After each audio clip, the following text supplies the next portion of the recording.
Ini motor suara ngorok ya.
Oke, itu kawan ya.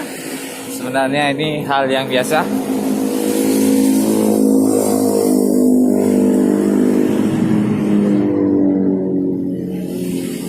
Nah, ini kalau sudah buat knalpot ya, dia bisa ngorok, kita setel ngorok dan bisa kita setel kering ya.